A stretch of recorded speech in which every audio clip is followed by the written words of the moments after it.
മുണ്ടക്കൈ ചൂരൽമല ഉരുൾപൊട്ടലിൽ കേന്ദ്ര സഹായം വൈകുന്നതിനെതിരെ സംസ്ഥാന വ്യാപക പ്രക്ഷോഭത്തിന് LDF ഒരുങ്ങുകയാണ്.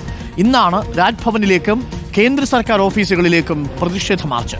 തിരുവനന്തപുരത്ത് രാജ്ഭവനിലേക്ക് സംഘടിപ്പിക്കുന്ന മാർച്ച് സംസ്ഥാന സെക്രട്ടറി MV ഗോവിന്ദൻ മാഷ് ഉദ്ഘാടനം ചെയ്യും.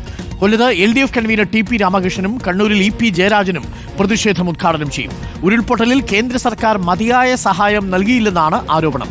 അതേസമയം വയനാട് ചൂരൽമല ദുരന്തവുമായി ബന്ധപ്പെട്ട കേന്ദ്ര പാക്കേജ് വിഷയത്തിൽ ആഭ്യന്തരമന്ത്രി അമിത്ഷാ ഇന്ന് നിലപാട് വ്യക്തമാക്കിയേക്കും. ലോക്സഭയിൽ നടക്കുന്ന ദേശീയ ദുരന്ത നിവാരണ ഭേദഗതി ബില്ലിന്റെ ചർച്ച ഉപസംഹരിച്ച് അമിത്ഷാ നിലപാട് അറിയിക്കും എന്നാണ് സൂചന. വിവരങ്ങളുമായി റോഷിപാലും രാധാകൃഷ്ണനും നമുക്കൊപ്പം ചേരുന്നു. ആദ്യം റോഷിപാലിലേക്ക്. Roshi, very good morning. അത്ര ഗുഡല്ലാത്തൊരു വാർത്തയാണ് ഇന്നിപ്പോൾ ദേശാഭിമാനിയിൽ പറയുന്നത്. ഇന്നലത്തെ പാർലമെന്റിലെ ചില വിവരങ്ങളും നിത്യാനന്ദ റായ് പാർലമെന്റിൽ അറിയിച്ചതനുസരിച്ച് നമ്മുടെ ഹെലികോപ്റ്റർ വന്ന് രക്ഷിച്ചതിന് പോലും പൈസ അങ്ങോട്ട് കൊടുക്കേണ്ടി വരുന്ന സാഹചര്യമാണ് എന്നാണ്. കേന്ദ്ര സഹായം വൈകുന്നതിനെതിരെ LDFന്റെ പ്രതിഷേധം ഉപതെരഞ്ഞെടുപ്പ് കഴിഞ്ഞു നിൽക്കുന്ന ഒരു സാഹചര്യത്തിൽ LDF ആദ്യമായിട്ട് ഒരു വലിയ പരിപാടി സംഘടിപ്പിക്കുകയാണ്. വലിയ രീതിയിൽ LDFന്റെ പ്രവർത്തകരെ കേന്ദ്ര സർക്കാർ ഓഫീസുകളിലും രാജ്ഭവനിലുമൊക്കെ അണിനിരത്താൻ കഴിയുമെന്ന് കരുതുന്നുണ്ടോ Roshi? Good morning. Very good morning doctor Arunkumar. ഒന്ന്, ഈ കേന്ദ്ര സർക്കാരിനെതിരെയുള്ള ഈ പ്രക്ഷോഭത്തിന് വഴിയൊരുക്കിയത് തന്നെ നമുക്കറിയാം. ചൂരൽമല മുണ്ടക്കൈ ദുരന്തവുമായി ബന്ധപ്പെട്ട് കേന്ദ്ര സർക്കാർ മതിയായ സാമ്പത്തിക സഹായം നൽകിയില്ല. പലവട്ടം കേന്ദ്രത്തെ സംസ്ഥാനം സമീപിക്കുമ്പോഴും ഈ കേന്ദ്രത്തിൻ്റെ നടപടി അത് തെറ്റാണെന്ന് ചൂണ്ടിക്കാണിച്ച് അത് പ്രതിപക്ഷം, അത് UDF ഉൾപ്പെടെ ഇതുമായി ബന്ധപ്പെട്ട പ്രക്ഷോഭത്തിലാണ്.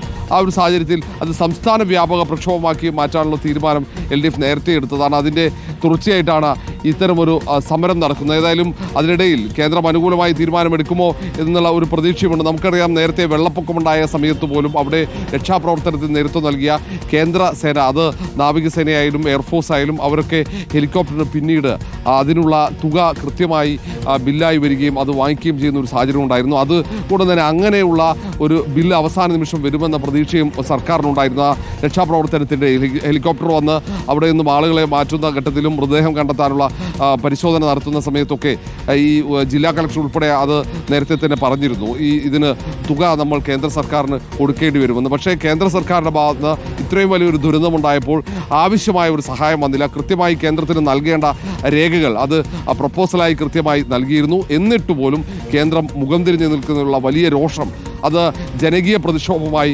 അണിനിരത്താനുള്ള നീക്കമാണ് LDFന്റെ ഭാഗത്ത് നിന്ന് ഉണ്ടാകുന്നത്. അതിൻ്റെ തുടക്കമെന്ന നിലയിൽ തന്നെ കാണണം ഇന്ന് സംസ്ഥാന വ്യാപകമായി നടക്കുന്ന പ്രക്ഷോഭം.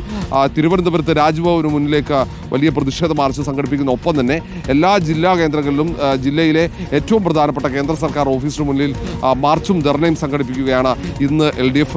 സംസ്ഥാന സെക്രട്ടറി, CPM സംസ്ഥാന സെക്രട്ടറി MV ഗോവിന്ദൻ തിരുവനന്തപുരത്ത് ഉദ്ഘാടനം ചെയ്യും. രാവിലെ 10 മുതൽ 1 മണി വരെയാണ് ഈ പ്രതിഷേധ സമരം സംഘടിപ്പിക്കുന്നത്.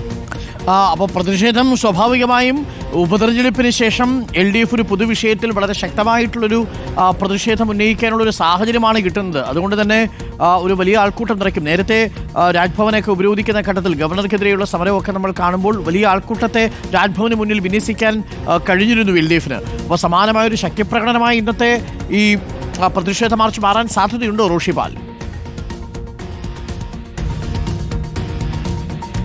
അരുൺകുമാർ, സ്വാഭാവികമാണ്. കാരണം കേന്ദ്ര സർക്കാരിനെതിരെ ഒരു ഇടവേളയ്ക്ക് ശേഷമാണ് LDF നേതൃത്വത്തിൽ ഇങ്ങനെയുള്ള ഒരു ബഹുജന പ്രക്ഷോഭം നടക്കുന്നത്. അതുകൊണ്ട് തന്നെ അത് പരമാവധി ആൾക്കൂട്ടത്തെ അണിനിർത്താനുള്ള ഒരു ശ്രമം CPM നേതൃത്വത്തിൻ്റെയും ഒപ്പം തന്നെ CPI അടക്കമുള്ള LDFലെ ഘടകകക്ഷികളുടെ ഭാഗത്ത് ഉണ്ടാകുമെന്ന കാര്യത്തിൽ സംശയമില്ല. പ്രത്യേകിച്ച് ചൂരൽമല മുണ്ടക്കൈ വിഷയത്തിൽ കൃത്യമായ പ്രക്ഷോഭം നടത്തി അതിൻ്റെ എന്തുകൊണ്ടാണ് അവിടെ പുനരധിവാസം കൃത്യമായി പൂർത്തിയാക്കാൻ സർക്കാരിന് പറ്റാത്തതെന്ന് ബോധ്യപ്പെടുത്തിയില്ലെങ്കിൽ അത് തെരഞ്ഞെടുപ്പിൽ അടക്കം ചർച്ചയാകുമ്പോൾ തിരിച്ചടിയാകുമെന്ന ബോധ്യവുമുണ്ട്. അതുകൊണ്ട് തന്നെ അത് ജനങ്ങളിലേക്ക് എത്തിക്കാനുള്ള ഒരു അതിൻ്റെ ഭാഗം കൂടിയാണ് ഈ പ്രക്ഷോഭം. കേന്ദ്ര സർക്കാരിൻ്റെ അവഗണന കൊണ്ടാണ് ഇത് പൂർണ്ണമായും പുനരധിവാസം കൃത്യസമയത്ത് പൂർത്തിയാക്കാൻ പറ്റാത്തത് എന്ന രീതിയിലേക്ക് കാര്യങ്ങൾ എത്തിക്കാനുള്ള ഒരു നീക്കവും ഈ പ്രക്ഷോഭത്തിൻ്റെ ഭാഗമായിട്ടുണ്ടാകും. ഏതായാലും കൂടുതൽ ശക്തമായ പ്രക്ഷോഭം ഈ ചൂരൽമല മുണ്ടക്കൈ കേന്ദ്ര അവഗണനയ്ക്കെതിരെ തുടർ ദിവസങ്ങളിലും ഉണ്ടാകാൻ സാധ്യതയുണ്ട്. ഓക്കേ.